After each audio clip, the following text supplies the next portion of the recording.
Good morning, everyone. I'm Ashwati Nair from MSc Physics Part 2, and I will be presenting the work I did that was on dispersion measure of pulsars.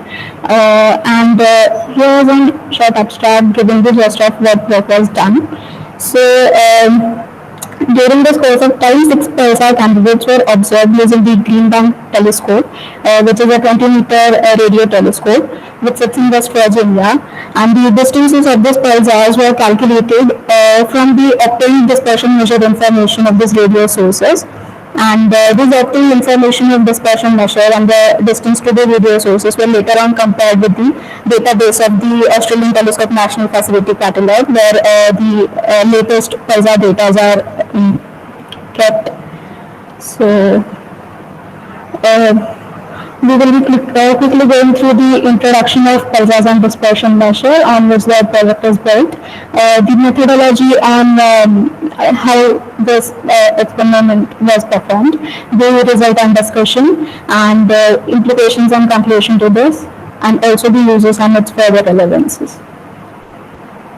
So, as we all know, the radio source pulsars are these rotating neutron stars pulsating at a very regular interval that ranges usually from milliseconds to seconds, usually having a very strong magnetic field which radiates jets of particles producing a strong light beam along the two magnetic poles. This magnetic field is usually often not aligned with the spin axis, and that is why the beam of particles are swept around and as the star rotates. And when it happens to cross our line of sight, this beam slips over Earth, and that is when we experience a single pulse. About the dispersion measure. So the astronomical, as we all know, this astronomical object sits far away and the space is obviously not empty. It usually contains a lot of electrons in between us and the sources, and a single wave, a radio wave has to travel light years through the space, and the wave passing through these electrons are delayed. That is how we get this delayed pulses. So, because of this effect, the pulses we receive are usually smooth over a period of time instead of being a straight lines. As we can see over here, they are in straight lines, they are smooth over time. And this smoothing makes it more difficult to detect the pulses. But if we clearly know where these pulses are, we can actually correct it and detect the pulse. So, dispersion measure actually tells us how much correction we need to do to line these pulses back up, and it also gives an idea that if there is a high dispersion measure, the more pulse was smeared, and more the pulses were smeared, the greater the signal path through which this electron has to travel. Free electrons were available. So dispersion measure basically can be thought of as a measurement of these distances to the radio sources.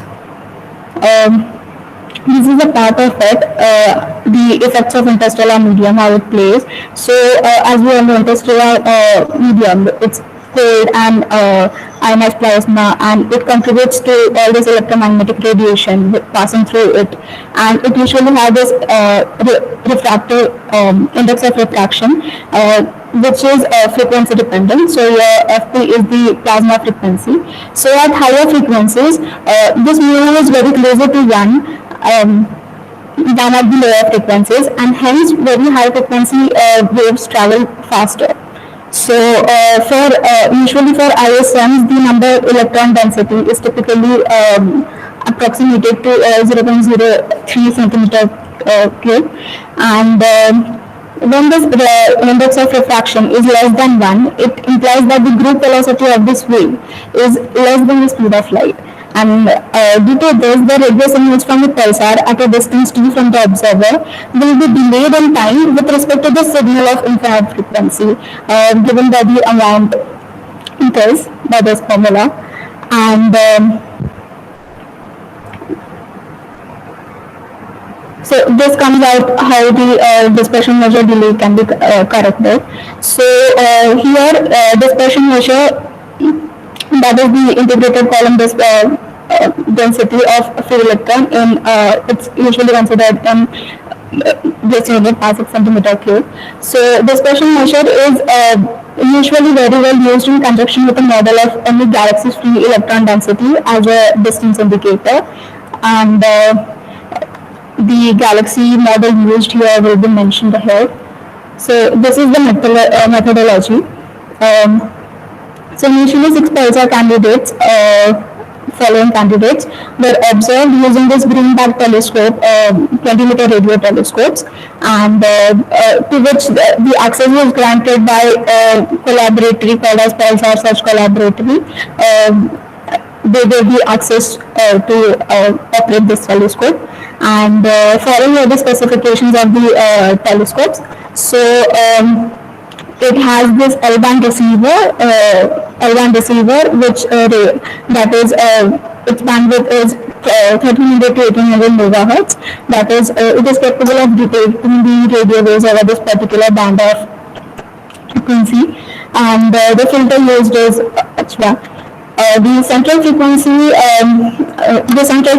that is the measure of central frequency between the upper and lower cutoff of the frequencies, where is 1395 megahertz, and each candidates were individually observed for 300 seconds. And after the observation, a prep-fill data, the entire pulsar data were provided by the National Radio Astronomy Observatory, which is linked to the Greenback telescope, and using the information obtained from the data for the dispersion measure. So it was used to calculate the pulsar's distance, which using a tool which was as well provided by the Pulsar Search Collaboratory, and the model of the electrons, model for the electrons and galaxies used to calculate this distance is called as LOSIO, and 2001 galactic free electron density model.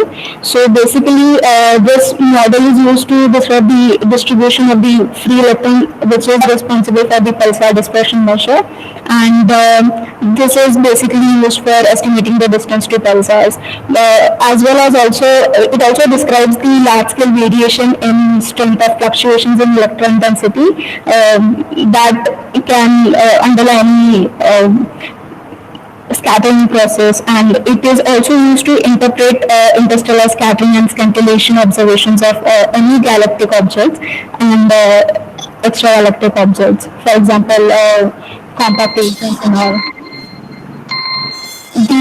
Almost minutes, Ashwati.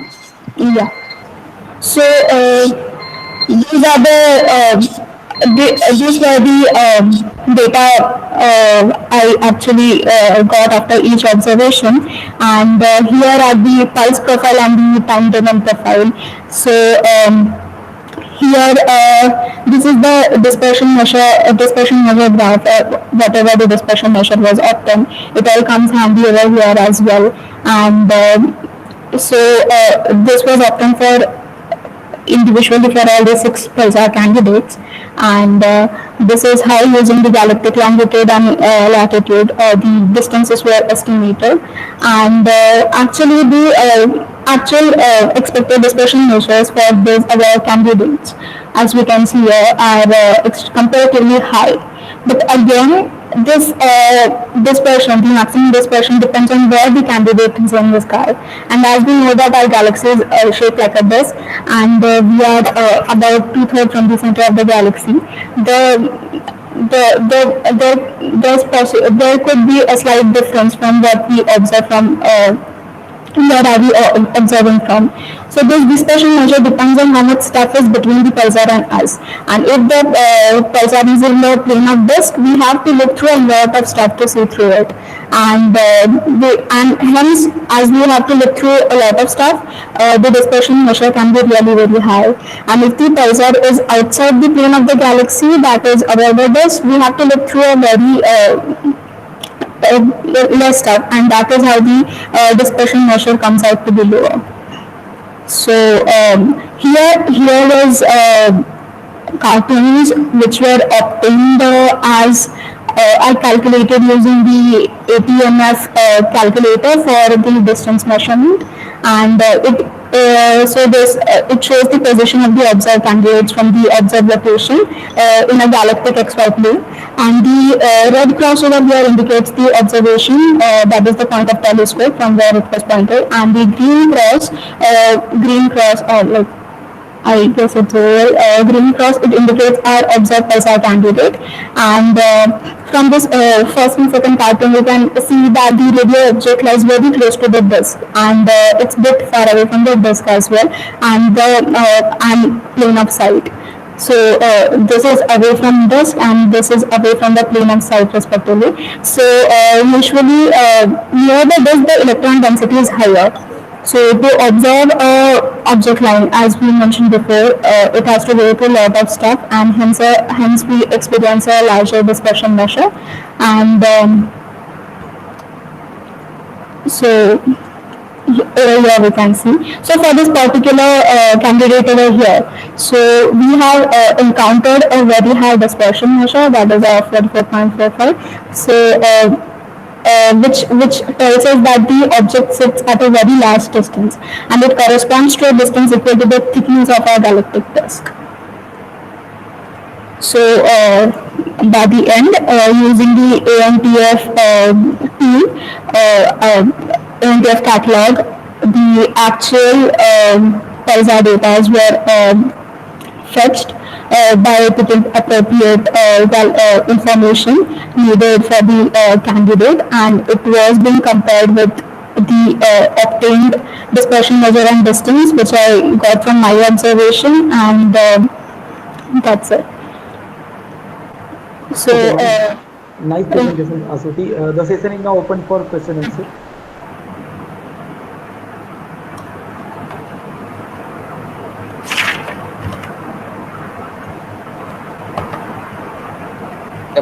Please keep the second last slide on. okay. Previous one.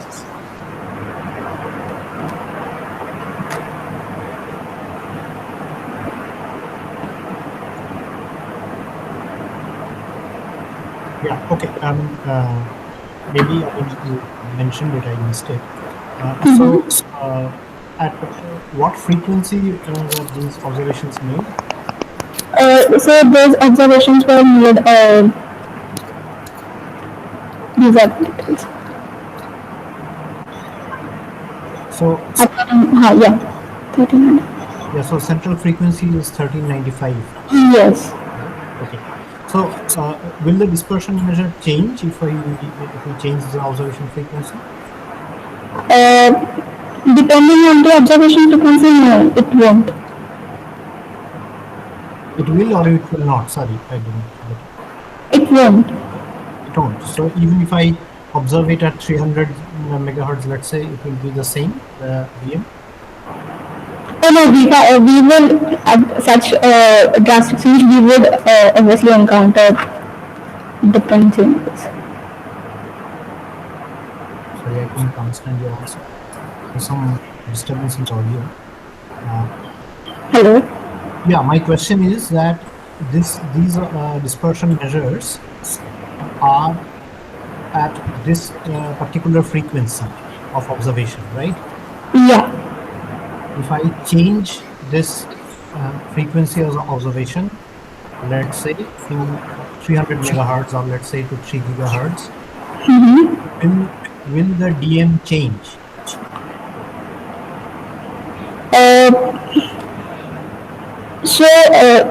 They are the dependent of these frequencies, so it might change. Why should it change? You are saying that it will change, right? Am I right, or did?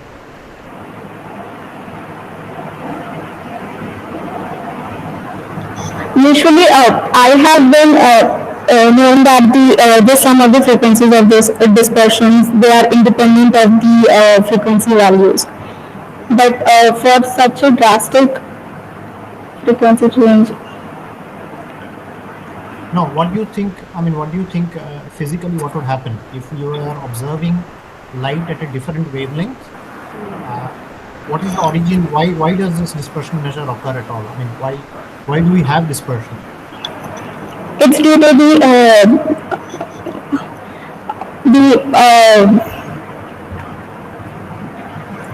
particles or electrons we encounter depend us on the sources, whatever structure we have.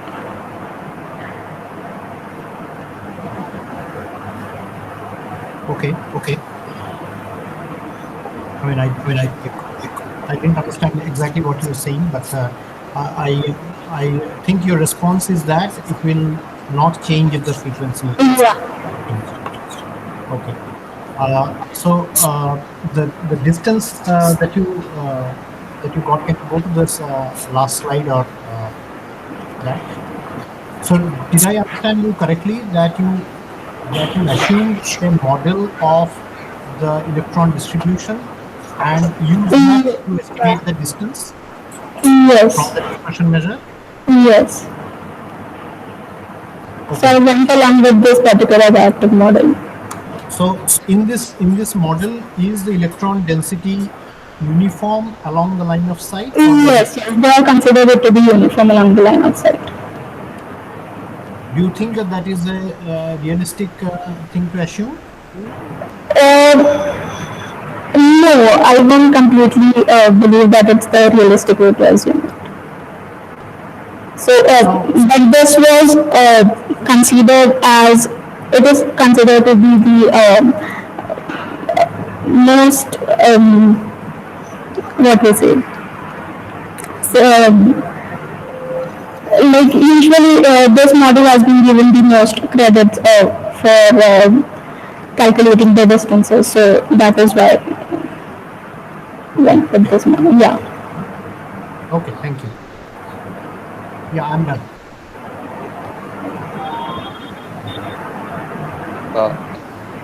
One or two simple questions actually. You showed a frequency band of 1300 to 1800 megahertz. Yeah.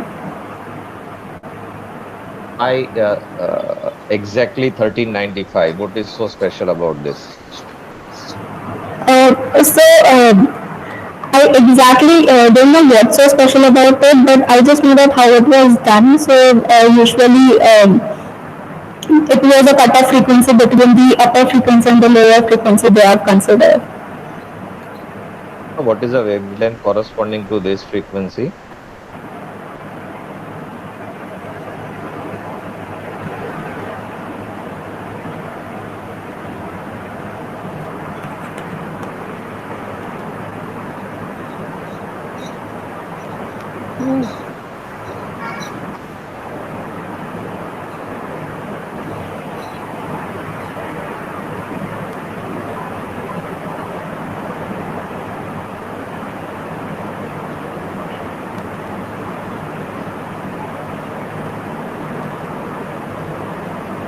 It's not answering.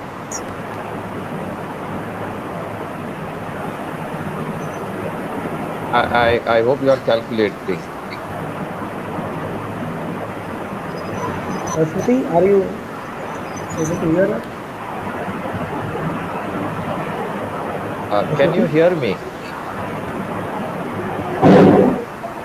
Smriti, Am I please audible? respond.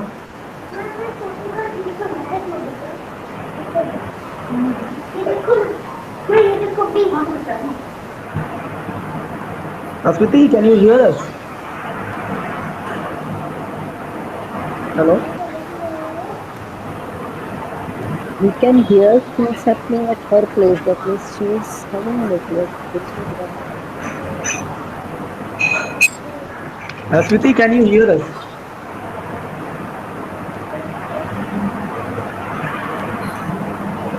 What's happening? Okay.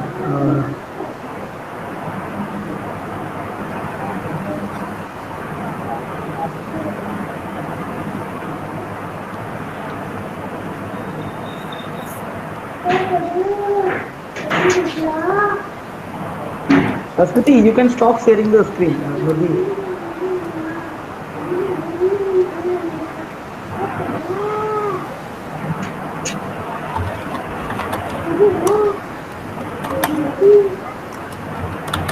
If anyone has her contact number, can call her and see what is happening. Else, Or proceed should further. I mute her and we should continue your presentation? I can call her. Okay, Harikrishna, please call her and you She can has to stop sharing, no? Then stop only the sharing the next screen. person can share the screen. Okay, so I will move ahead. Next presentation is by Saswat Sharma, MSc Part 2 student. And the topic of the presentation is study of Kelvin-Helmholtz instability and Sedov test in smooth particle hydrodynamics. So welcome, Saswat. Please restrict to the time, 8 minutes Yes. for presentation, and next 2 minutes will be the final. And after 10 minutes, you please stop your presentation. Welcome, Saswat. Thank you, All sir. the best. Yeah. Thank you, sir. Okay. Am I audible clearly? Yes, Yeah. yes. Is my screen visible right now? Yes, you are Amma, presenting. Yeah. So is the front screen clearly visible? Presentation. Okay. Yes, you are presenting. Okay. Good afternoon, everyone. My name is Shashwat, and I'm a second year master students at St. Xavier's. The presentation that I'll be doing is on the project that I did for the third semester called, the name of it is the study of Kelvin-Helmholtz instability and Sedov test in smooth particle hydrodynamics. This will be the overview of the presentation. I'll talk about what basically smooth particle hydrodynamics is and what are the various features of it.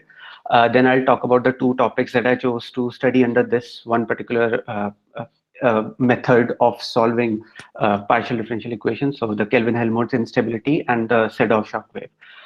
So then I'll briefly go over the software that I used for solving these two methods, and it's called Gandalf. And then I'll discuss the simulation results and move over to the discussions and the application of this method. Okay. So smooth particle hydrodynamics is basically a method to solve the equation of hydrodynamics.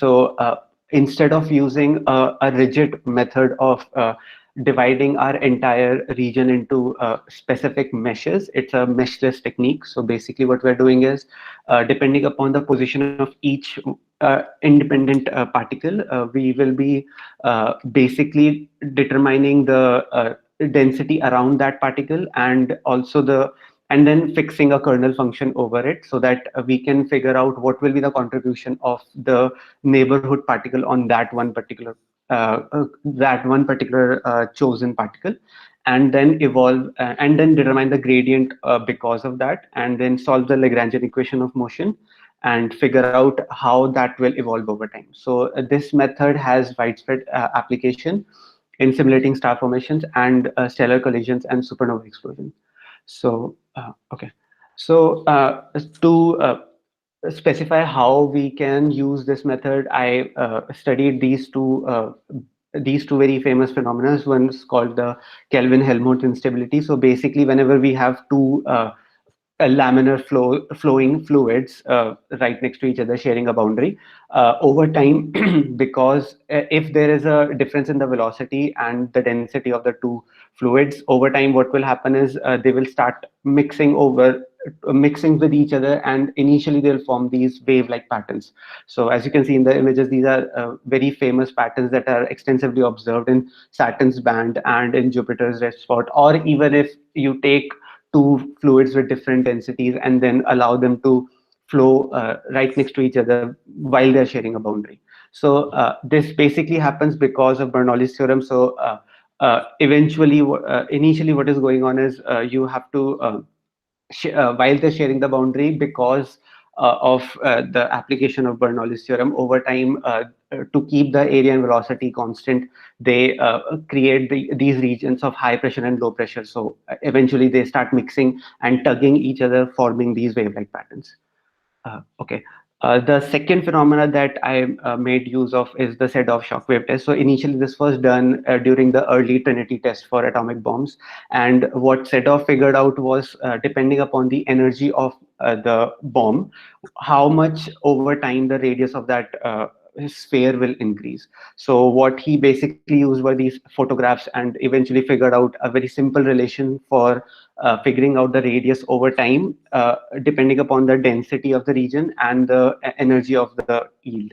So it's a point it's a point source blast, and over time how the shock wave will propagate outwards, that is what Sedov figured out. So these are extremely important studies, and we have seen these even in the case of young protostellar objects when the shock wave propagates multiple times, and in case of later stages in stellar evolution, for example, the supernova explosions. Okay. So what I basically used, the software that I used is called GANTALF, which is an acronym for Graphical Astrophysical Code for N-body dynamics and Lagrangian fluids. So what it makes use of is C++ along with Python, and it requires the initiation of a parameter file. So these parameter files are provided by the user, and what we have to provide is some basic criteria of the number of particles that I'm going to use, and which sort of and how I'll iteratively solve the equations of continuity and hydrodynamic equation, and then figure out over time, given the specified time period, what will be the output of the evolution. So these were the okay. So these were the initiation files, initial conditions, consisting of the initial condition and the boundary variables for the evolution. So what these specify are the parameters that were passed to the software. So basically, what these talk about are the pressure, various quantities like the velocity of the fluid and the pressure and the density and the number of particles. So, and also about the parameters about the boundary of the region that I'm considering. So similar files were also created for the Sedov test. I've just shown over here the Kelvin-Helmholtz instability files. And okay, so in the simulation, initially, so as you can see, as was seen in the previous files about the as was seen in the previous images in the Jupiter's Kelvin-Helmholtz instability. So we again obtain these instabilities and the distribution of particles over time for the fluids after various iterations. So the next two plots are about the pressure and the density of the region as a function of the radial position. So what basically these tell is what basically these two plots tell us about are how the number of particles over so because these two fluids have variable densities, these two plots are obtained and they change over time depending upon which iteration I'm checking. So these plots are for the fourth iteration, and I've just presented those as an example of it. Okay. So in case of Sedov test, so what basically it does is it's a point source of the blast. So basically it's initiating from a very central position and then propagating outwards. So what is essentially happening is at the center of the region, over time my propagation will move outwards. Now this one is for the case of a very symmetrical, clean propagation over time. Now what basically it shows that the density of the region will, the density of the particles will flow outwards as the shock wave is propagating, and will also create this region of low density inside the sphere itself. So, and this is how even when Sedov was initially calculating the radius over time by just observing the photograph of initial Trinity test, he figured out that the relation was very simple, and it came out to be rho naught over ET squared to the power 1/5.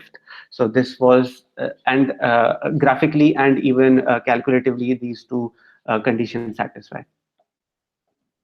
Okay, so both of these phenomena are extremely vital, and they are fairly very important in understanding the flow of gases over time, and whenever these shock waves are produced, and how the gas cloud will collapse and dissipates its energy over time. 2 more minutes.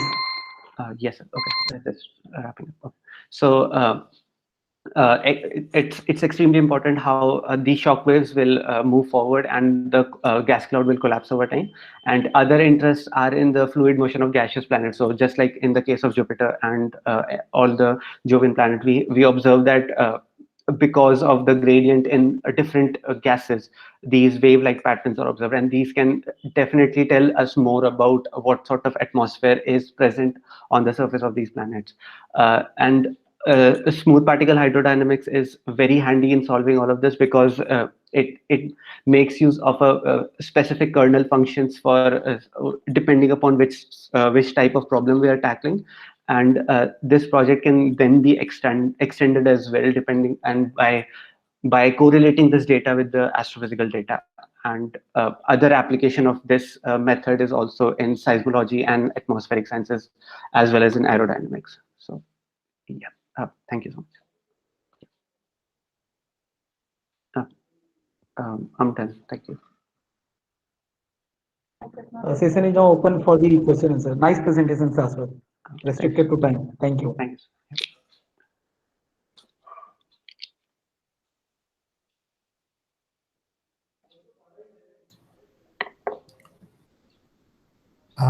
Can you please, go back to your last slide? Yes, sir. Yeah. Just before this, or Just leave it here. I just okay. want. Okay. Yeah, Professor Modi, you can ask meanwhile. I'll just go through this slide once more. Yeah, surely, sir. No, even I wanted to go through that, but okay. So can you hear me? Yes, sir. Yeah, clearly. Yes, sir. Whatever you have presented, simulations, is it any specific thing? You have listed applications, right? So is Yes, it sir. a Yeah. is it so your simulation was for an atomic bomb explosion, or was it in some kind of fluid, or where was this? Okay, for the initial one, so all of these files, they specify. So in each of the case, I have to specify the number of particles and the number of the pressure of the fluid and the density of the fluid itself. So these were the so all of this I've taken just as a test scenario. So basically, if I increase the number of particles to simulate the real condition, the simulation would require a much heftier laptop for that matter. So depending upon the laptop that I have for this simulation, I just kept the number to a permissible limit as such, and just worked with this. So it does fine, not. but fine. Yeah. So it basically does. since you have simulated a very small number due to limitation of your computer, Yes, sir. how would you extrapolate it to some of those real situations? So I mean, what information I gain out of this? So one of the basic information that we can get is testing one of our basic theories about Bernoulli's flow and figuring out why Kelvin-Helmholtz instability will be working, and how I can simulate those results by even using a small number of particles. So one of the basic ideas that can be used in all of this is that because I can have a higher number of particles, so this can, if I limit my box to some smaller volume and study that one particular box, I can sort of generalize that result over much longer lengths for that matter. So this can be one of the more smaller For some studies. of these are non-linear calculations, right? Yes, sir. Yeah, some of them are nonlinear. So basically, what smooth particle So hydrodynamics. if you increase number of particles, they may not straight away give you results which you can get out of extrapolation. Yes, sir. So what then can happen is, okay, so the basic idea with smooth particle hydrodynamics is this, that we are only going to consider the nearest particle. So if I have one test particle, I'm going to take into account the contribution of the nearest neighborhood. So what I can basically do to get again this result for larger number of particle is to reduce my so there's this one factor called the it's called the length factor. So basically, it's an h value which we have to specify to specify a radius of region that I'm going to take into consideration for running my simulation for that one particular particle, and then move forward for the next one. So for large number of particle, if my distribution is again sort of uniform, I can then again reduce my h value to keep the number of nearest neighborhood particles to be the same. So that can again be extended for much more integrated studies by, yeah, so that's one way. Okay, Anvesh, I think you can go ahead. Yeah, thanks. I mean, you. No, please go back to that slide where you had those graphs. Yeah, yes, sir. Yeah. So on the left, the two things that you have, the image Yes, sir. for the Kelvin-Helmholtz instability in the fluid. Yes, So sir. this is from some experiment or data, or what is No, it? sir. So what I basically did was I ran this simulation in this software. It's called Gandalf, and then on the output side of it, I can have like a C map for it. So it's a contour map basically. So what it's basically giving me is an sort of like coloring the region depending upon which region is denser or which So region is. what is the difference between the left and the right side? Basically, what it's sort of giving is a visual depiction that when we are going to do any experiment, we won't be seeing any particles as such. We will be seeing the overall region itself. So there's this one. I understood. What I'm asking is that what is the difference between the top left and the top right panel? Yes, sir. So they both iteratively give the same information, that the number of particles in the case of denser fluid and how those particles will be distributed over the nth iteration over time. So they sort of give the same information, but the only thing is that on the left hand side, the image that will be more closely.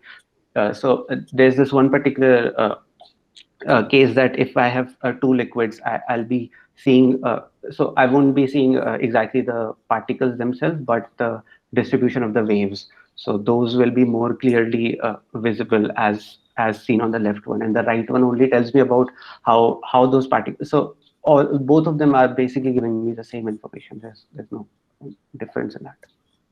It's just a depiction. So did you make any attempt to check your results but you said that you have not used very large number or not realistic pressures. Yeah. Am I right? Yes, sir. Yeah. Yes, sir. But then, I mean, what is the net gain from this exercise? I mean, that was not very clear to me.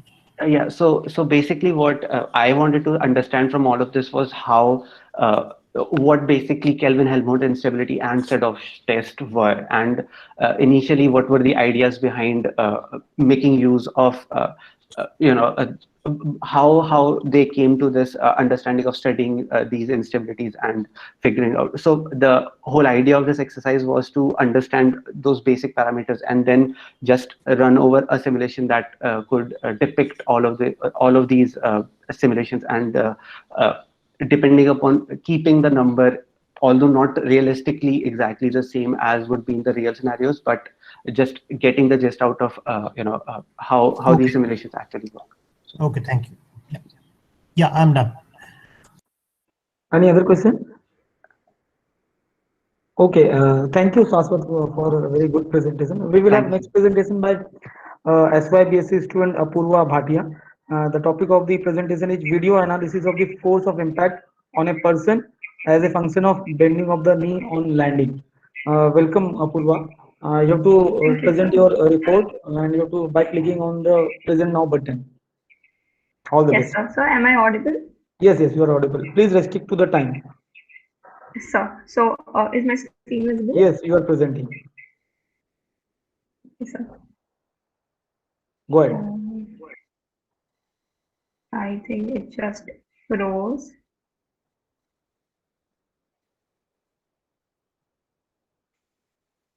Okay.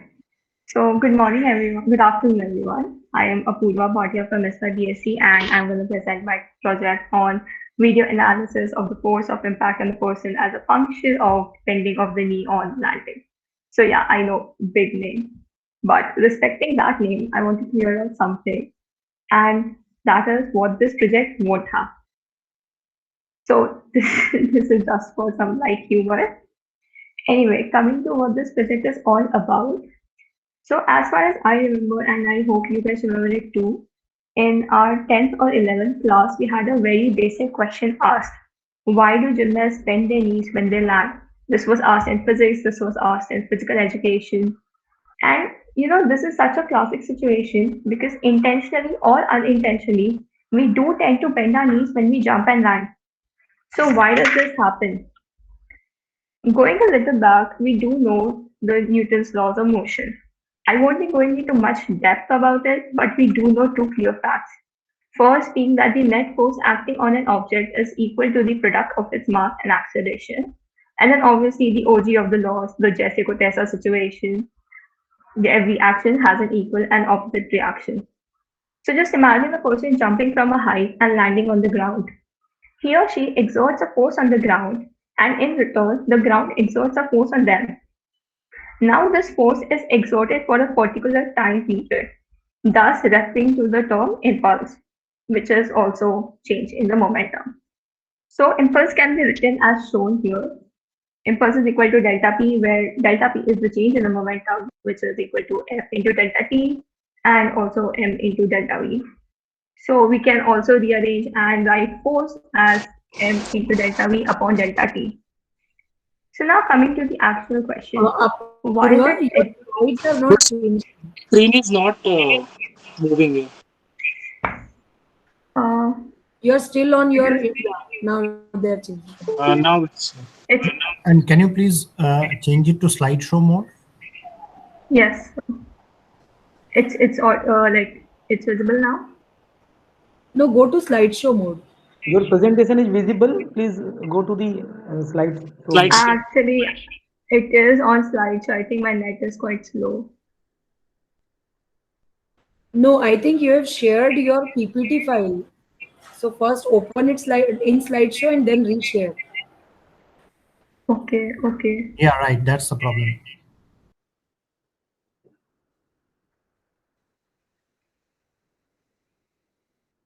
So should I like reshare? So just stop sharing, open in slideshow and reshare.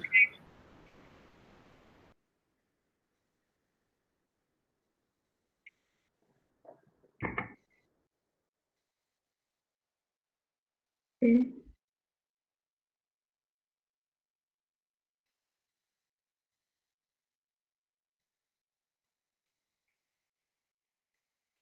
One second.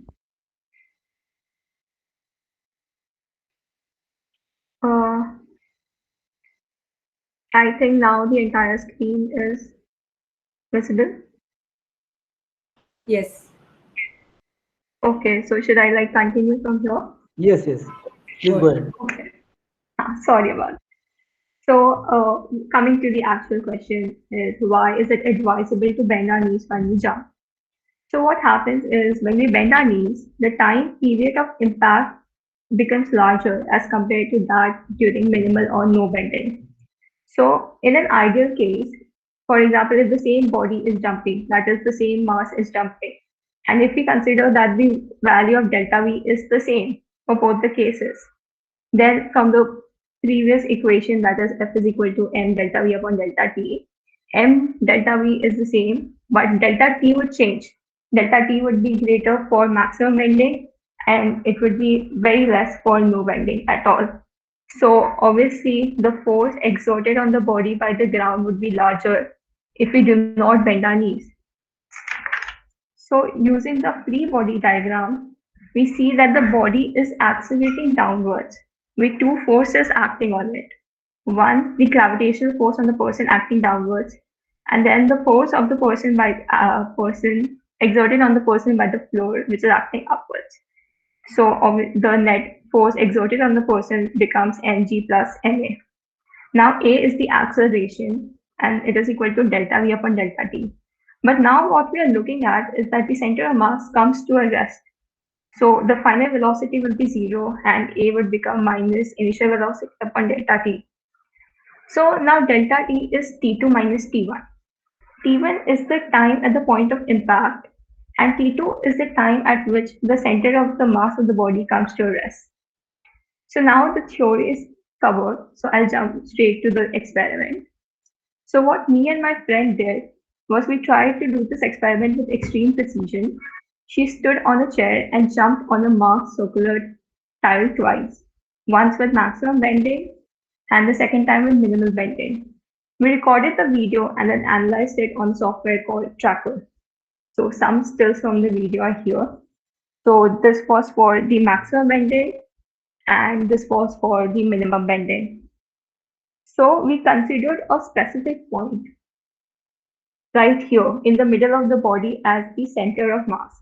And we tracked this point throughout, like from the jump and till it comes to a rest. So by this, we got a graph as so, y versus t. So now we did get the graph from Tracker, but the now main thing comes like how to track this. So for this, we needed delta t and e. So how did we get delta t? So for delta t, if I just go back to one of the images, and so here at this point where contact is made with the ground, this was our T1. And at this point, when the center of mass comes to a rest, this was considered as our T2. So T2, T1, we got the value of delta T. Now for velocity, now we know that the center of mass is coming to a rest. So final velocity is 0. But for initial velocity, I'll just point it here. If we see from the graph right here, the point just before contact is made with the ground, this was considered as our initial velocity. So we got our initial velocity, we got our final velocity, we got the value of delta t. So we put it in a formula, we got the acceleration, we got the force of impact, and we did this experiment twice. And we tried to like duplicate the scenario as earlier. We tried to keep the angle of bending the same. The height and the range of the jump was kept constant. So we did the error analysis for it, like we found the average force of impact. And we did the same thing for minimal bending, and this was our observation. We then calculated our impulse because we had the mass of the body and the value of delta V. So for impulse also, maximum bending case, minimal bending case. So ultimately, we got these results. Now, just look at the results. For maximum bending of the knees, the force of impact came out to be around 691 Newton. And for minimal bending, it came around 1,383 Newton. There was a subsequent difference in the impulse too. Now, these are not the same picture because there is significant difference between the forces of impact. The force of impact for minimal bending is almost double as compared to that of maximum bending. So just imagine, by not bending our knees, we are making our knees prone to experiencing twice the amount of force, and hence doubling the chances of getting hurt if not being careful. So the entire experiment was based on impulse momentum principle. So when we bend our knees on landing, the time of impact increases, which reduces the acceleration and hence reduces the average force exerted during the entire process. This prevents the chance of damage to our body. This is also seen when a fielder moves his hand back while catching a ball, or how airbags protect us during an accident. So this entire game is just of impulse and momentum. So this is it about my project, and I would like to conclude with a caution note. If you do this, just so that you do not end up hurting your knees if not being careful. So yeah, that's it about my project. Thank you. Thank you, Apurva, for very good experimental presentation. The session is now open for question and answer.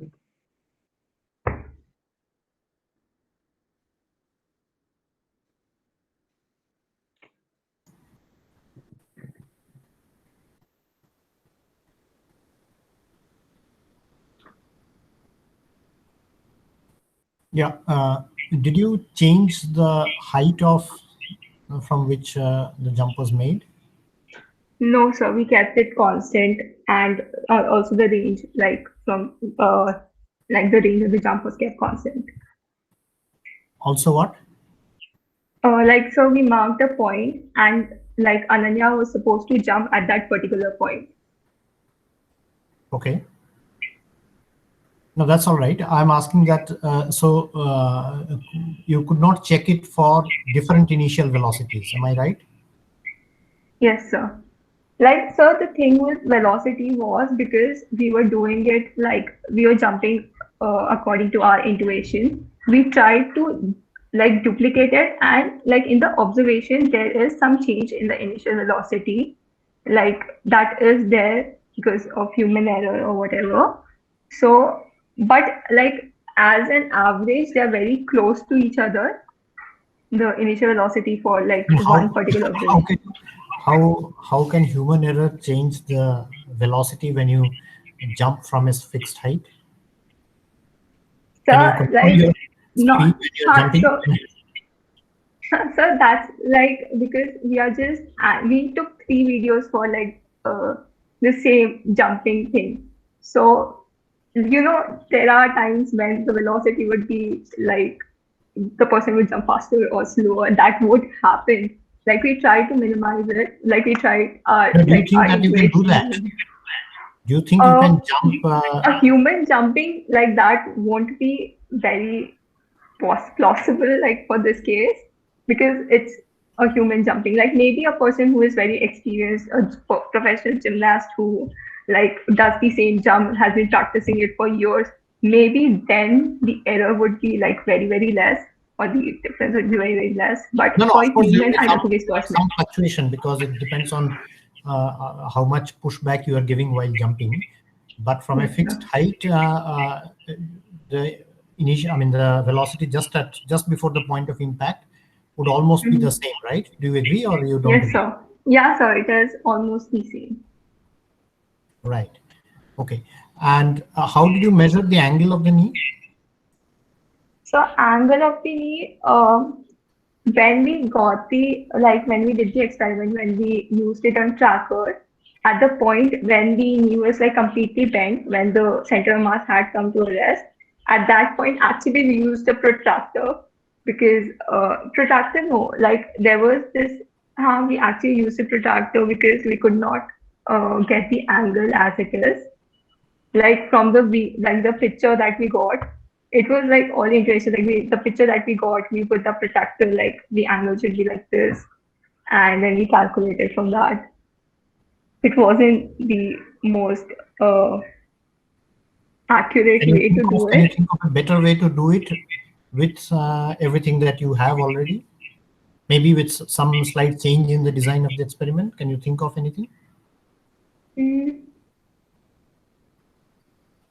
I cannot think of anything right now. Maybe like some So what is this resistance angle? This bands or angle something. is the angle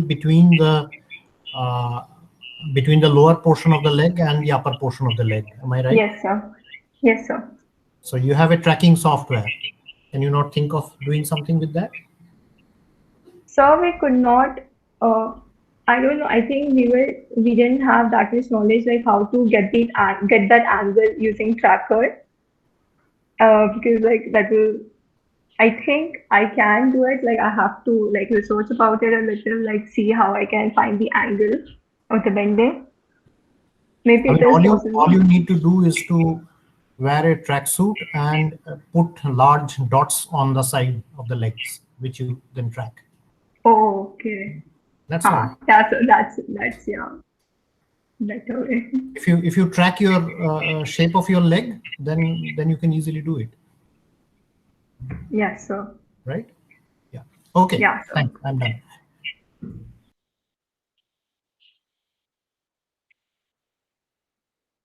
Yeah, fine from me. Okay, thank you, sir. Okay, Let's Apurva. stop Thank you. today. Thank you. Okay, we will have Thank the you, sir. next. Okay. We will have the next presentation by Elvin Catroj and Zintu Zem, SYBC class. The topic of the presentation is orbit trajectory propagation using fourth order Runge-Kutta method and comparison with improved Euler method. Welcome, Elvin and Zintu. You have to start sharing your report by clicking Yes, on the sir. present now button. All the best. Restrict to the time. Sure, sir. Yeah, you're presenting. Go ahead. So, good afternoon, everyone. This is Jinto, and with my partner Elvin from SYBSC. So, we worked on the orbit trajectory propagation. So as we know that the artificial satellites are becoming increasingly important in the present age, apart from serving their purpose for telecommunication, remote sensing, and so on, satellite also need to maintain a well-defined orbit around the Earth. And that's why we have orbit mechanics, as it's the key for analyzing the satellite's orbit. This often uses the Newton's law of gravitation in the analysis of spacecraft's trajectory. Differential equation acts as a means of describing the motion of the orbiting object in a mathematical form. The solution of this equation provides the function for a spacecraft's orbit. So talking about our objective, our project attempts to determine a satellite's trajectory around the Earth using the two numerical methods. One, the fourth order Runge-Kutta method. Another is the improved Euler method. Three distinct initial conditions are the one which are being considered by us. The integration is being carried out using both the methods, and furthermore, a comparison is made between the two methods. So before diving into the algorithm and the results, let's just first discuss the formalism, the mathematical formulation. So from the gravitational potential, we know from Newton's law that the gravitational potential is given by this equation, where mu is the standard gravitational parameter of the Earth. Therefore, the negative of this gradient of this potential function is going to give us the acceleration. And this is the main equation that is under consideration. The R, the last equation basically. And therefore, we are integrating this twice to find the position of the satellite around the Earth. G and M, that is the gravitational constant, and the mass of the Earth are in their standard SI units. So going into the algorithm, we actually already assume prior knowledge of this algorithm, but just as a quick refresher, Runge-Kutta uses 4 points on the slope to calculate the next value of the function, whereas improved Euler first calculates an auxiliary and then corrects it using the corrector step. So it's also known as a predictor-corrector method. Our methodology was this. The code, of course, was written in Python 3, and the state vectors were considered. So state vectors are basically 3 coordinates for position, 3 coordinates for velocity in XYZ space, and we stored them in the form of matrices, n cross 1 matrices, where n was actually coming from the total integration that we do, and the first position was, of course, the initial condition that was needed for the Runge-Kutta, the RK method, and the improved Euler method. We considered 3 initial state vectors. The first 2 were actually typical satellite values that you would otherwise expect, and the third one was a realistic one which was sourced from NASA during one of the epochs of the International Space Station. This was just the brief of the flowchart, of the algorithm. So first we went ahead with defining the constants and the differential function, the domain size which will be different for each condition, the step size we kept constant, we shall see that later, the initial conditions, and then the auxiliaries for the Runge-Kutta and the next value of the function. Similar flowchart for improved Euler, with just the difference that these functions, basically these values, the equations changed for the auxiliaries and the next value. So these are the initial values 1 and 2, and the state vector in initial value 3 is that from the International Space Station. So the blue sphere in the center represents the Earth with the satellite marked by the red dot, a dot which indicates the improved Euler method 1, and the black one indicates the Runge-Kutta method 1. The trajectory result of this integration is shown in a solid line with a color identical to that of the satellite. The size of the Earth and the satellite are not up to scale actually. So the step size is maintained at a constant value of 10 for all the plots and for both the methods. With the introduction of this corrected step in the improved Euler method, it produces result quite similar to the one of the Runge-Kutta method. Both the methods use identical domain sizes for computing a complete orbit. The values are the one which are being summarized in the table wise. And these were the plot for other 2 initial conditions. So the orbit described by the initial value 1 is large orbit in compared to the other 2. Because of the satellite that is far from the Earth would require more to complete the orbit. So due to the different initial velocity vectors, each orbit has different orbital inclination. And the result of this integration of the 3 systems are collectively shown in the figure. So once we plotted the orbits, we then went ahead comparing the 2 methods. First of all, starting off, we normalized the position matrix mainly because we have zeros, we have negative values in the position because they are coordinates that might lead to a negative error. And at the same time, we normalized it in the range 1 to 2 because if 0 to 1, then we will be having a division by 0 and that would cause a problem. we essentially got the deviation of the improved Euler method from the Runge-Kutta method by assuming the Runge-Kutta methods to be central, I mean the results from that method to be central, and then the percentage change of the improved Euler was computed from the Runge-Kutta over all the three spatial dimensions individually. So this was what we found. At small step sizes, both the methods were quite identical. There wasn't a significant difference, and the percentage change was to the order of 10 to the negative 4%. So quite a small difference. But at the same time, we need to keep in mind that the accuracy of the results and the computational time are functions of the step size. So if we have a smaller step size, of course, we would get accurate results, but that would lead to an increase in computational time and resource. So what we did was we went ahead with increasing the step size from a step size of 10 to 100 step size. Now 100, we found that Runge-Kutta method continued to give the identical results as we had got earlier, but the improved Euler method started giving inaccurate results. It showed us a trajectory which was indeed spiraling towards the Earth instead of remaining in orbit, and that of course would correspond physically to an orbit decay, which might in existence might not happen. So this was what the result was, and the deviation of improved Euler method from the Runge-Kutta method in this case was 23%. So that was a significant increase in error over the 10 to the negative 4 for small step sizes. How practical is this approach? Well, in the equation, of course, air resistance is to be ignored, and in real life, there does exist air resistance due to solar maxima or other effects. So for that reason, that can lead to orbit decay, and for that reason, regular boosts need to be given. The spacecraft engines need to be fired for maintaining the orbit. Applications.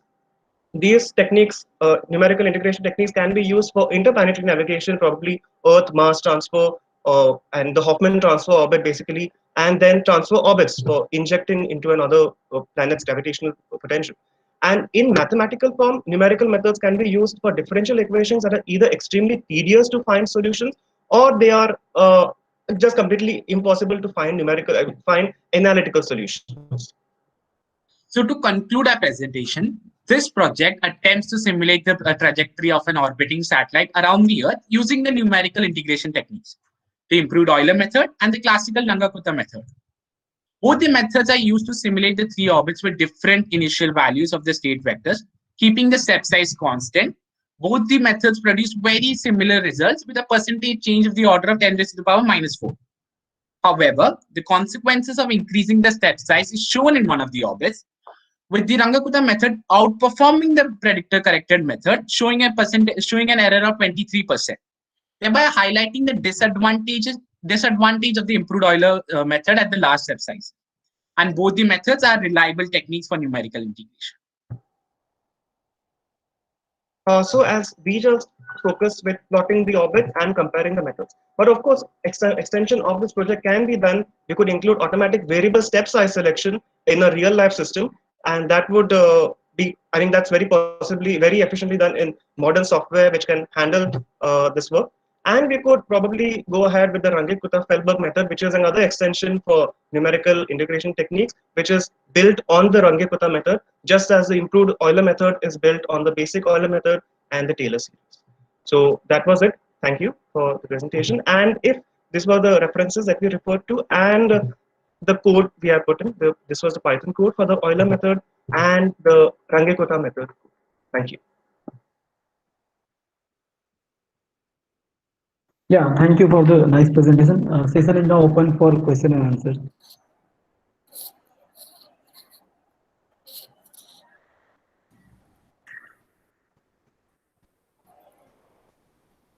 Yeah, Professor Modi, you can start. Every time. No, go ahead. I don't have much question here. No, okay. My question is that I think it is more or less well known that the Runge-Kutta method typically outperforms. But what was your motivation behind doing the improved Euler method? Was it saving you on the CPU time, or what is it?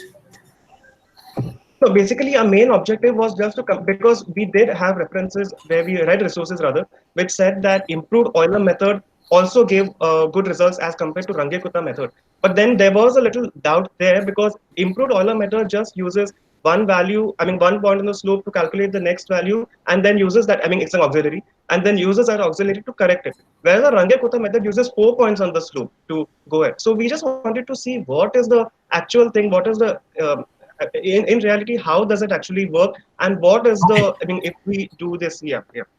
Okay, so you wanted to check it out for yourself. That's the motivation, I believe. Yeah. But I don't know where you read, but it is usually well known, I think, that the Runge-Kutta method is, I mean, typically in most applications, it is better than the improved Euler method. But let me ask you, you showed that, can you go back to that slide where you had the Euler method, which showed the decay of the orbit or something like that? Yes. Now, did you check whether it was a continuous decay or whether it was like a fluctuating thing between, and if it No, was? sir, it was actually continuously going down, sir. It wasn't like coming back up into orbit. It was like continuously going down. We actually, the steps, the domain size was, the domain size was the same as we had taken for the previous case. If we had to increase the domain size, then it would have gone further down towards the Earth. Sorry, yes, I didn't understand the last part. What? If you have, I'm saying that in the previous one, the one that we had done previously, we had kept the steps, the domain size to be same. We had kept the domain size to be same in the for Runge-Kutta and the improved Euler. But the improved Euler started going down before it could completely. Just let me show you. Yeah. So before it started, instead of going down, instead of completing a proper orbit and reaching back to where it had, it looks like from this plot, it looks like as it was propagating, it started decreasing as it was going down. So that for that reason, we haven't got a complete plot, and I mean we have got a complete plot for the same domain size as this one, but just that it started decreasing for each apparently for each iteration of the loop as it started going down, starting converging to the Earth. Okay. The other thing that is slightly surprising to me, I don't know exactly, maybe it's a viewing angle problem, but is the Earth at the center of this ellipse? No, the Earth is not at the center of this ellipse. We have assumed that the, what do you call that? The center of mass, basically they both orbiting around the common center of mass. But here we have just made an assumption that the mass of the satellite is completely negligible in front of the mass of the Earth, and therefore we have assumed that the center of mass, the barycenter, is quite close to the center of the Earth, basically, and for that reason. Is this orbit a circular orbit or an elliptical orbit? No, sir, no, not at all. This is an elliptical orbit. If In this case, at least, where is the center of attraction? It's at the common center of mass, at the center of mass of the Earth. Which is where on this diagram? In this case, actually, we haven't considered that part. We haven't gone into that. No, I'm asking two-body system. This blue circle. You have. Yes. This is. I mean, why even at the center of the ellipse? That's my question. We have actually put it just as at the center of at the origin, basically, because we didn't want to go into the, because we to speak frankly, we didn't have much knowledge about the two-body system, so we just went into a single body and kept that at the center, at the origin, so, basically, so the origin is the center of the ellipse and you get an elliptical orbit? No, in reality, in a physical I mean a real system, you wouldn't have the center, the Earth at the center. It would completely depend on, I mean, in this case it is an ellipse, but it would otherwise depend on what is the initial state vector and the real, I mean, requirements of the spacecraft. If it needs to be in a circular orbit, then definitely. My question is very simple. Very simple. The orbit that you have calculated is based on a force law or not? It is based on the force law, sir. On the first Newton's law. What kind of force is it? A gravitational force. And where is the, if this is the ellipse, where is the origin of coordinates in that? In this case, origin of coordinates meaning of the spacecraft, or okay. No, I'm sorry. Yeah, it has to be. So what basically the values that we got were taken from the surface of the Earth. Basically, the values were taken from the surface of the Earth. Does not matter. You're not getting my central point. You have drawn a Earth with its center at the center of the ellipse. Yes, you think that is okay? No, sir. That's what actually we have not gone into that part here. We just focus on the numerical integration of the part. Go into actually, that part. This one. Anyway, I think you have answered my question. The point is that, do you think that the center of the ellipse is where you should put the Earth? That's my question. If it is an elliptical orbit, that's why I first asked whether it's a circular orbit and we are looking at an angle, but you said no, it's really an elliptical orbit. My question is, what is the Earth doing at the center of the ellipse? So actually, this was mainly for representation purpose. That was just for representation purpose. Then we were it's mainly a poor focused representation. I'm sorry to say. What, sir? Then it's a very poor representation. I'm sorry to say. Oh, okay, okay, sir. Understand that. If you're using a gravitational force, you cannot put the Earth at the center of the ellipse. Period. Okay, okay, so we'll keep that in mind. Okay, thanks. I'm done. Okay, thank you, sir.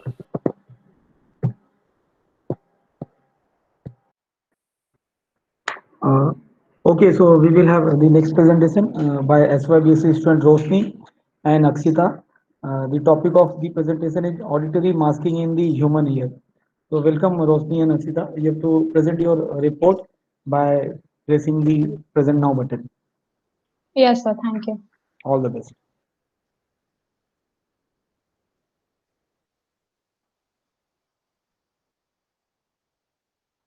Is it in full screen? Is the full screen? Yes, you are presenting. Go ahead. Okay. Yeah, thank you. Good afternoon. Today, I, Roshni Sahu and Akshita Makhija, will be presenting our project on auditory masking in the human ear. Firstly, we would like to say that we are grateful to the department for giving us the opportunity to present our findings here and for the evaluators and audience for their patience. Masking is an important subject of interest in psychoacoustics as well as everyday life. I mean, do you remember back when life was normal and we would be gossiping at the railway station just for our conversation to be completely masked by the loud honk of the arriving Mumbai local? This is the general outline of the presentation that we would be following today. Now moving on to the objectives of our project. In our project, we have studied the masking in the frequency domain and the time domain. In the frequency domain, it's called simultaneous masking. We studied the masking of one pure tone by another and analyze the data to see its dependence on the masker intensity and observe the well-known upward spread of masking pattern at high intensities of the masker. For masking in the time domain, we studied the masking of a sound played a few moments after a white noise masker and varied the time delay between both the stimuli as well as the duration of the masker to see its effect on masking.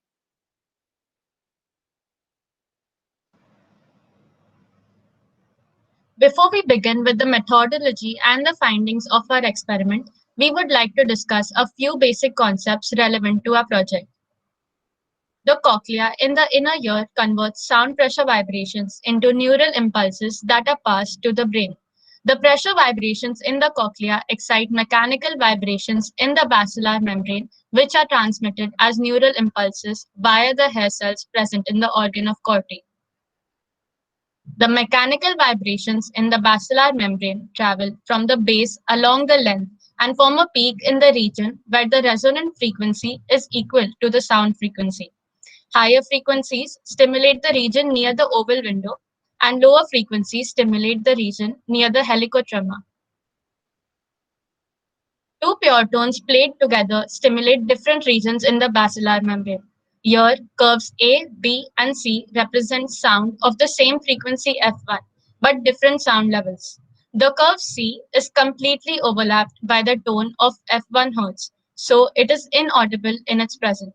The curve B is just overlapped, which means it's barely audible. Much of curve A is uncovered, which means one can hear the tone F1 comfortably in the presence of tone F2. This is a visual representation of how forward masking takes place. The mechanism underlying masking in the time domain will be discussed later in our presentation. Now we begin with our experiment on masking of one pure tone by another. We conducted the experiment on 4 experimental subjects between ages 13 and 51. Now the pure tone, which acts as the masker, will henceforth be called the masker tone. And the pure tone whose audibility we want to test in the presence of the masker will be called the test tone. A masker tone of 1000 Hz and 30 decibel sound pressure level is played, along with which a test tone of a given frequency, say 800 Hz, is played. The sound level of the test tone is slowly increased until the subject informs us that they can hear something additional. Now, this is recorded as the masking threshold for that given test tone. Now, this is carried out for all the test tone frequencies between 750 Hertz to 1500 Hertz. Further, the intensity of the masker tone is also varied from 30 decibels to 50 decibels while keeping its frequency constant. Now, we're going to present our results for this experiment. Here is the graph which shows the threshold of masking for various test tones in the presence of the 1000 Hertz masker tone. Now, the the orange color curve represents the masking threshold of the test tones when the masker tone is 30 decibels. The blue color is for the masking threshold of the test tones when the masker tone is 40 decibels, and the green is for when the masker tone is 50 decibels. Now, what is interesting to notice here is that with increasing masker tone intensity or sound level, the curve after the 1000 Hertz mark becomes flatter and flatter, which means that higher frequencies are masked more effectively at higher intensities of the masker. This is known as the upward shift in the masking pattern at higher intensities of the masker. Now, to further show this upward shift in the masking pattern, we have plotted the same data points as the previous slide, except now with an inverted frequency scale. So here we can see how much the solid line, which is our actual data point, deviates from being symmetric. At 40 dB, we can see that the solid line lies almost over the dotted lines, which shows that it's quite symmetric about the 1000 Hertz mark. And for 30 decibels of masker tone, we see that the solid line lies quite below the dotted lines. So these two graphs show the upward shift in the masking pattern. Now, I think it's worth noting that at test tone frequencies that are very close to around 1000 Hertz, which is the frequency of the masker tone, the subject can hear beats. In our project, we have avoided the investigation of this beats region and considered frequencies near 1000 Hertz at which the subject cannot hear beats but two distinct pure tones. Now we try to understand why this upward shift happens. Now, coming back to the vibration curve of the basilar membrane that we talked about at the beginning, at higher levels of pure tones, the curve of the vibration gradually decreases towards the oval window. Now, for lower levels of pure tones, this does not happen. The curve remains localized above the peak. So, at higher intensities, because of this gradual decrease, we can see clearly that this pure tone B, which is of a high intensity, is so easily able to mask another pure tone of a higher frequency, whereas not so much when the pure tone is of a lower frequency. Now, sometimes when we can hear the pitch of the different tones when two tones are playing together due to non-linearities inside your ear. These different tones can sometimes be confused at the test tone that we are trying to detect and alter the threshold of masking of these test tones. So exploring the audibility of these different tones and combination tones in pure tone masking can be a very good extension to our project.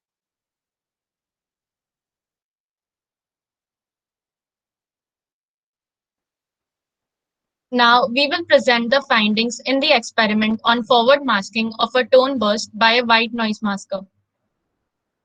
We played white noise for a duration of 1 second and followed it by a tone burst with some delay time. This delay time was varied for 1 milliseconds to 200 milliseconds. The sound level of the tone burst is increased slowly until the subject is able to hear the beep noise. This procedure is then followed for a white noise of 2 seconds. With increased delay time between masker and tone burst, the masking threshold of the tone burst decreases. Here, the pink curve is for masker duration of 2 seconds. The blue curve shows masker duration of 1 second. With decreasing masker duration, the masking threshold decreases. The reason for this is that the recently stimulated hair cells are not as sensitive as fully rested hair cells. The graph shown here represents the error bars of both our experiments. The standard deviation of our readings is well within the acceptable range given that the experiment was conducted with the rudimentary apparatus available at home. Auditory masking has many applications. It is used in tinnitus maskers. 2 more minutes, Akshita. For masking annoying ringing tones with the help of a white noise, it is used in hearing tests to test the hearing of one particular ear by passing white noise in the non-test ear. It's also used in compressing MP3 audio files. So in conclusion, in pure tone masking, we have observed the upward shift of the masking pattern at high frequencies of the test tones. In forward masking, we have observed that the masking threshold of a sound arriving moments after the masker depends both on the duration of the masker and the time delay between the two stimuli. Thank you.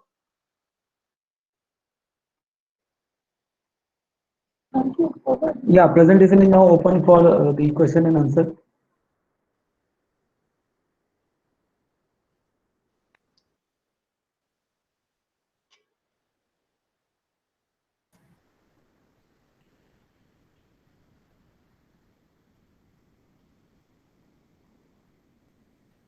Yeah, okay, Sanvesh, go ahead.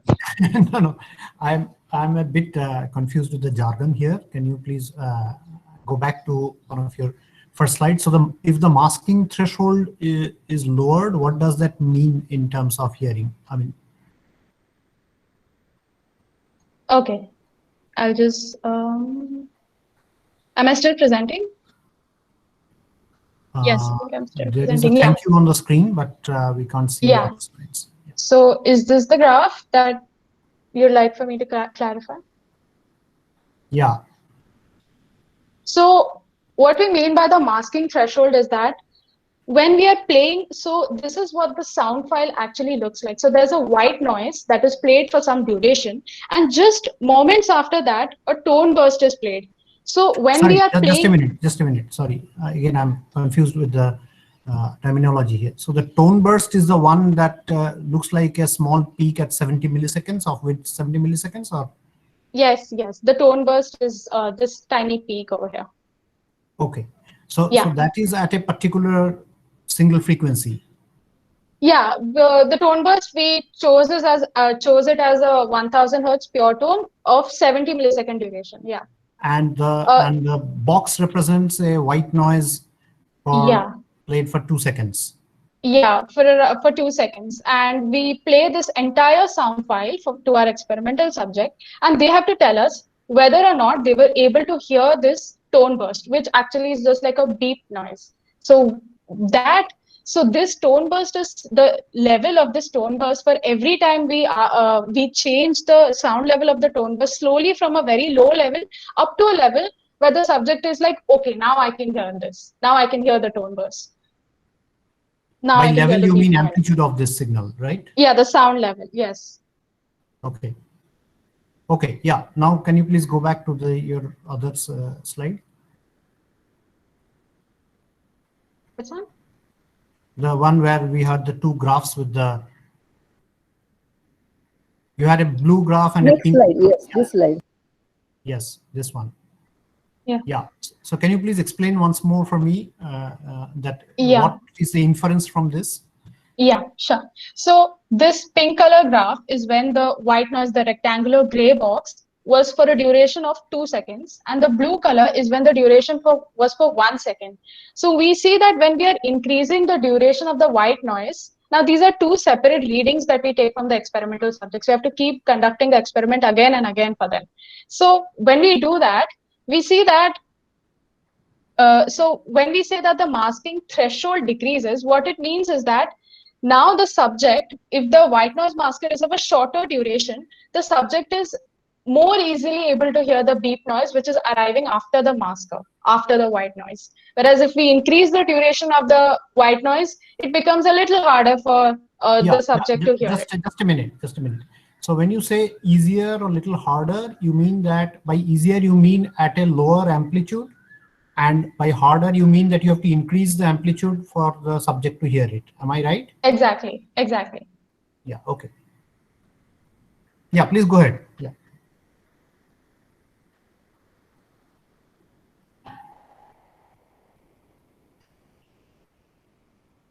Go ahead. Rosni, please go ahead. Explain further. What would you like me to clarify? I think she has got confused. Okay. What is the question that she should answer? Yeah, what he is asking the inference from this graph. There is a dashed line called threshold, which is at some 3 point something at the very bottom of the curve. What does Yes. So that is the threshold. That is the threshold of. That is basically if the tone burst was played in the absence of any masker. So at what level is the subject able to hear the tone burst? If there is no other sound playing in the background. So that is the threshold. So what this means is that eventually the time, the time gap between the masker and the tone burst, which is called the delay time, as it is increased, eventually there is eventually when it comes to like around 200 milliseconds, there is actually no effect on the masker on the tone burst at all. The subject is just able to hear it as it is, if even if there were no masker. So that is what the threshold represents. I should have mentioned it clearly over here actually. Okay, I think I understand it now. Yeah. Yeah. And the simultaneous masking that we did was slightly different. That was when two pure tones were being played together, and here they are played a bit apart. So both are slightly different experiments. We divided the presentation into two halves so that it would be easier to. Also in this case, you were using a white noise masker. In the other case, you used two distinct tones. Am I right?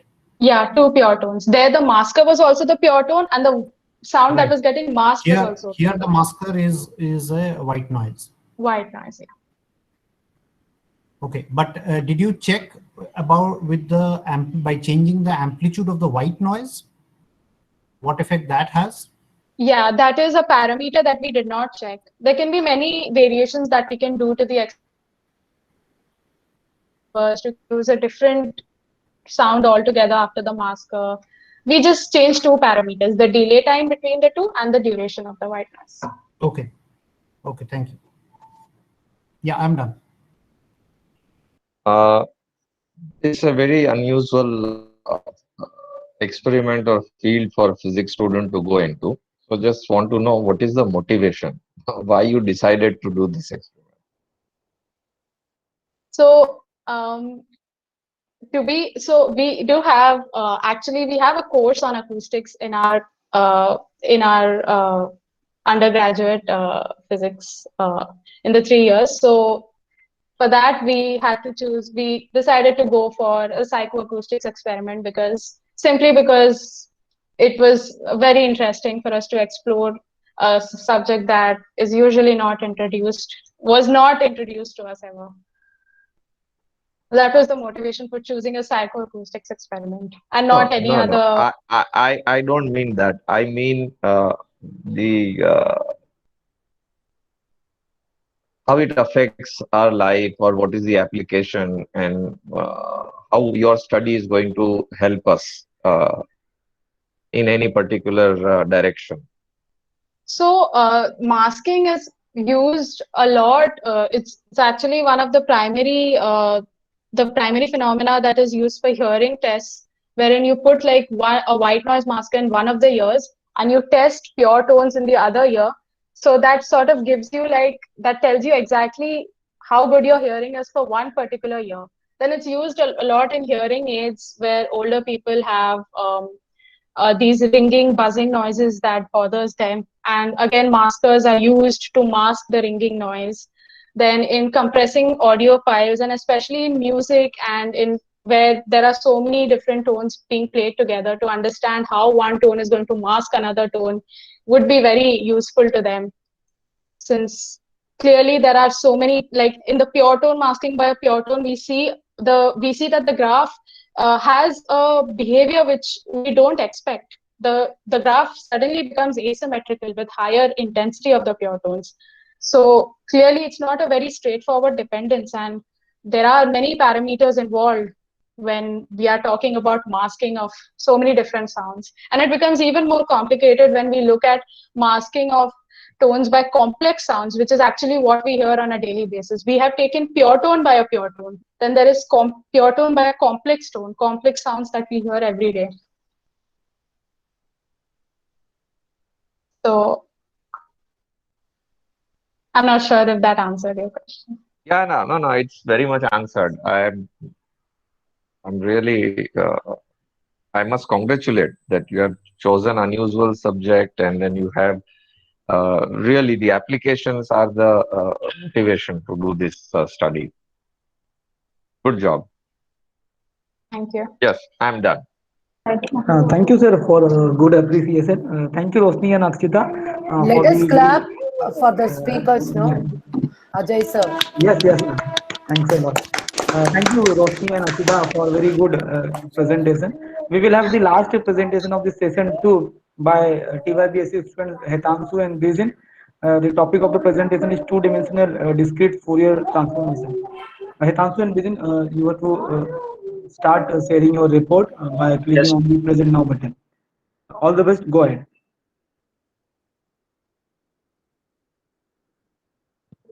Is my screen visible to all of you? You are presenting. Yeah. Good afternoon.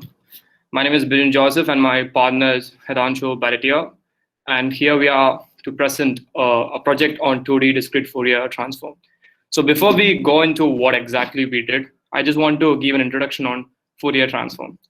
So Fourier transformation is one of the most powerful mathematical tools, and for a large part of history, it was left unnoticed.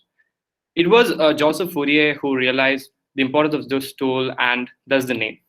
He used it to solve one of the mysteries at that time, and that was solving the heat equation. Before we understand what Fourier transform is, we need to know what Fourier series is. What Fourier series basically says is that any function can be made up of different sine or cosine waves with different amplitudes, frequencies, and phase. When I say any function, I basically mean any function, including this image of Joseph Fourier. So Fourier transformation analysis in image analyzing doesn't mean this, but it's actually an interesting way to understand how this works. Hetanshu, can you move to the next slide? Yeah. So what Fourier transform is? Basically, it's a transformation. It transforms from one domain to another domain. Here we can see the spatial or time domain to a spatial or temporal frequency domain. The inverse is named as inverse Fourier transform, but it's basically just the same. Next slide. So why do we need it? So Fourier transform helps us to understand a function, an audio signal or an image better. Here I have an example. If we have a smoothie, and if we Fourier transform that smoothie, we can get its different ingredients. Basically, how this helps us is that it helps us to understand that smoothie better. And also, if you want to make changes to it, we just have to make changes to the ingredients, and it is reflected in the smoothie. This is what exactly happens in case of Fourier transform, and when we apply this to images or audio signals. Head on to next slide. So there are basically two types of Fourier transformation. There is the discrete Fourier transformation and the continuous Fourier transformation. Here we have used the discrete Fourier transformation, so I'll explain it a bit. So like the name suggests, it is discrete. We basically use discrete data points on the wave, and we take these data points and we Fourier transform it. Head on to next slide. So like all mathematical tools, this also has an equation. And you can see the forward DFT equation and the inverse DFT equation. The forward DFT equation basically changes from the spatial domain to the frequency domain, and the inverse is just the opposite of that, from the frequency domain to the spatial domain. Next slide. So Fourier transform has a lot of properties, but one of the most important properties, and a property that is crucial to our project, was the shifting property. What this says is that if we shift the origin in the spatial domain, that is reflected in the frequency domain, and vice versa. We'll further explain how we implemented this into our code. And Hetanshu, can you move to the next slide now? So I'll explain the 1D code now. In the one-dimensional code, in the left section to the bottom side, you can see a for loop, and in that for loop, this is how we implemented that equation. You can see it summing up as the for loop goes on. And now we'll just move to the results. Hetanshu? Yeah, so for the results, first we took an image of a step function. What we did was we took the first section, that is the first line of that, and you can see the black represents a low value and the white suddenly represents a sudden spike in the intensity, and then it goes down.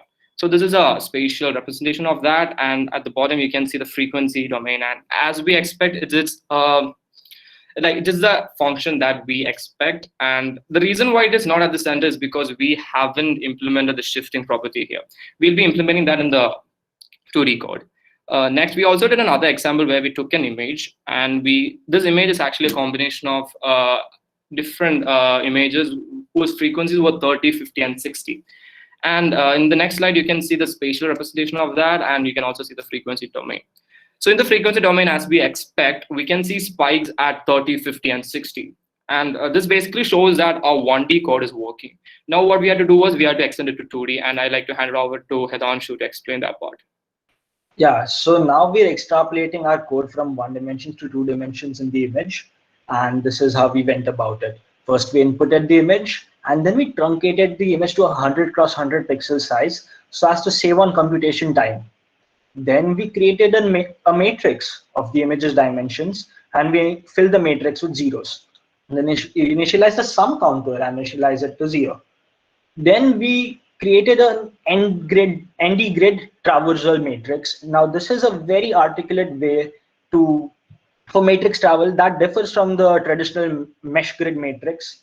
And this is what we've implemented in our code here for traversal from pixel, to traverse the pixel values in the image. And this is where we use the shifting property Vijay talked about initially. The traverser here is done from the 0th position to the m-1th position in the x-axis and the 0th position to the n-1th position in the y-axis, which we then shift to minus m-1 by 2, 2 plus m-1 by 2, shifting the origin to the center, which we will see when we explain the results.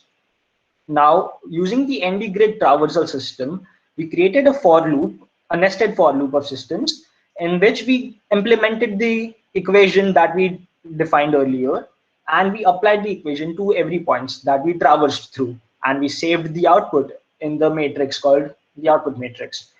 We then saved this matrix as an image by first log shifting the matrix, then converting the matrix to a grayscale image. Here are the results that we obtained for the 2D Fourier transform of images. First, we took a 100 cross 100 pixel sized image of a circle, and this circle appears to be very pixelized because it's been scaled up to 500 cross 500 for visual representation purposes. And you can see that the Fourier transform of this particular image that we get is as is.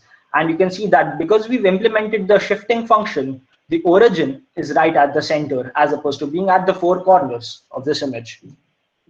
Then we tried it out with different image. So we tried it out with the ImageJ Fiji, which is a software that is pivotal in digital image processing. We tried to compare our results that we generated with what a state-of-the-art image analysis software generates as we speak. So the left is the output that we generated from our code, and the right is the output that was generated by the Fiji ImageJ software. And you can see that these two correspond to each other. Then we took a step function of a square, and so essentially a square image, and we generated its Fourier transform, and we got subsequent sync function patterns in the x-axis and the y-axis. And we compared the same with the ImageJ Fiji software, and our analysis was very similar to what Fiji image resulted in. Then we implemented it to a rectangular function as well, and we saw similar sync function that corresponds to something that looks like a diffraction pattern, and we checked that as well, and it corresponded accordingly. Now the applications of image analysis through Fourier transform are that Fourier transform has its application in almost all fields, but for now we will limit ourselves to digital image processing. In the Fourier domain of an image, we are able to identify noise which cannot be as easily dealt with, if at all, in the spatial domain. Fourier transform also finds its application in astronomy, in the elimination of periodic noise from satellite images, as well as image reconstruction and analysis. We've also gone ahead and created an audio visualizer using applications of the Fourier transform as the outro for our presentation.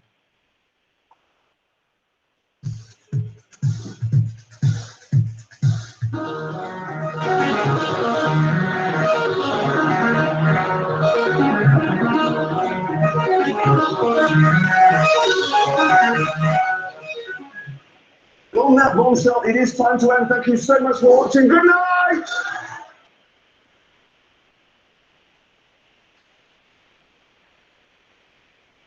And that's it from our side.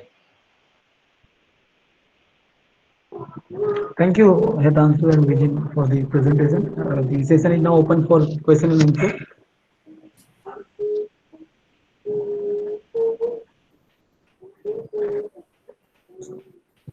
So you use discrete Fourier transform, right? Did you Yes. try using FFT algorithm? So the FFT algorithm, so the aim of the project was to do something that we created on our own.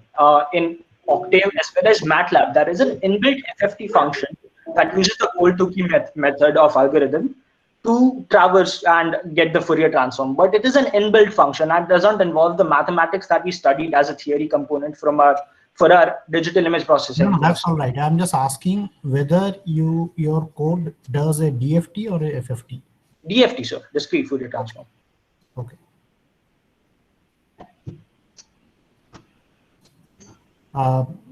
Can you go back to the slides where you had compared it with Yes, sir. some standard things?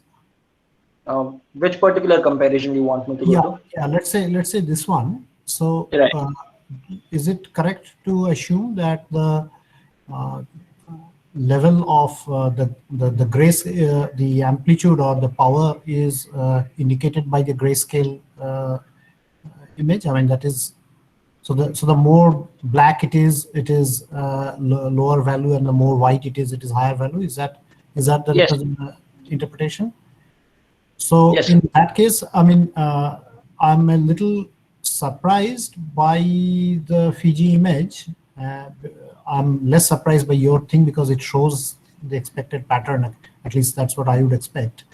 Why do you think that the Fiji image is more uniform and does not show the central part as your thought thing shows? This is a question we had ourselves when we were comparing our results and what research we did. We found out that what Fiji image does is it upscales the image to an ideal resolution for its computation and then rescales it back to what it originally was. And in this process, there's a lot of, how do I put it, the scaling factor changes, and it depends on the algorithm that Fiji uses that differs so much from our algorithm. We are working with 100x100 image right now. Say if we applied our code to 1000x1000 image, this is where our code would become extremely slow, while image would generate a result almost instantaneously. No, that's all right. That is not my concern. My concern was the difference in the patterns. Can you go to the previous slide? I just wanted to ask here, Hitanshu, did you do the log transform to the image? Is Yes, that ma'am. why the intensity difference is there? And still this much of difference is there? Yes, ma'am. You can see that we have log transformed here. Okay. But it also depends on what log value they choose. Yes, have to I log mean, to the for me, base the intensity change is looking because of the change in the value of log transform. Yeah, or they might as well apply some gamma or inverse gamma. So gamma functions, how would we implement gamma functions on the Fourier transform? So No, after you have got the Fourier transform, you could have implemented a gamma transformation, but whereby you would have raised the low intensity values while maintaining the high intensity value. Most likely, Fiji might be doing that in their transformation. Probably. What sir is pointing is a very apt thing. So because the subsequent amplitude has to decrease very quickly, even in a diffraction pattern it happens. So yes, sir. Fiji must be applying a gamma transformation whereby it is raising the lower amplitudes drastically while maintaining the higher amplitudes at its place. Possibly, in your sir. case, you perhaps applying some gamma transformation would have helped. But then like gamma transformation would have helped it look more like the image J's result, but It would not Yeah, have yeah. corresponded. No. I would say that yes. I mean, the only concern here is that whether you are comparing similar things. That's all. I mean, I don't find anything wrong with what you have done. Your pattern represents what I would expect. That's why I said I'm more surprised by the Fiji image because that's not what I was expecting. Fiji is most likely applying a gamma transformation to Right. raise the. It low has some intensity. additional effects. Yes. Yeah. Okay, I'm done. Yeah. All right. I wanted to ask, you showed some sound clip. I didn't understand what was the purpose of showing it and what you were showing. So essentially, we were trying to. So it was like an outro to our presentation. Can you just Yeah. Can you just go back and show me what you were trying to show?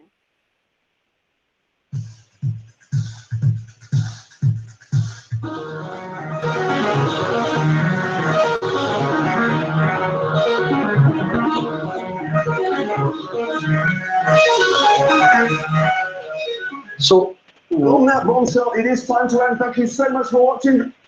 So what essentially we were trying to do here is that we're trying to create an outro that was, and we were trying to apply what we had learned in Fourier transform to audio visualization techniques. So what we did was we allocated different. So first we applied a Fourier transform to the sound clip that we're using, and we allocated different sections of the sound, different frequencies to different parts of the image that we created, and we had the audio visualizer react to those particular sounds based on the frequency division that we had done.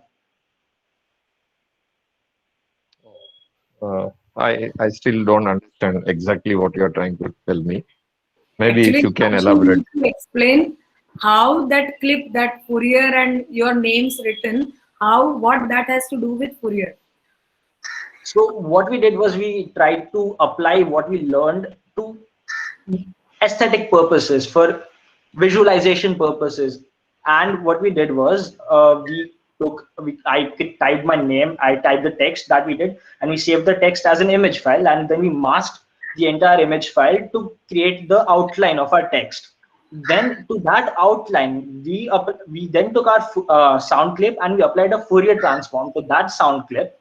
And that sound clip, what we did was we then divided the different frequencies of the different sounds to correspond to different movements that you see in the amplitude scale. So for example, the Fourier text, it corresponded to one sound. Transform text, it corresponded to another sound, because music is essentially composed of different instruments playing at different frequencies. So just wanted to have fun with that, demonstrate that, explore how it would look like. It was just a tail end to our presentation.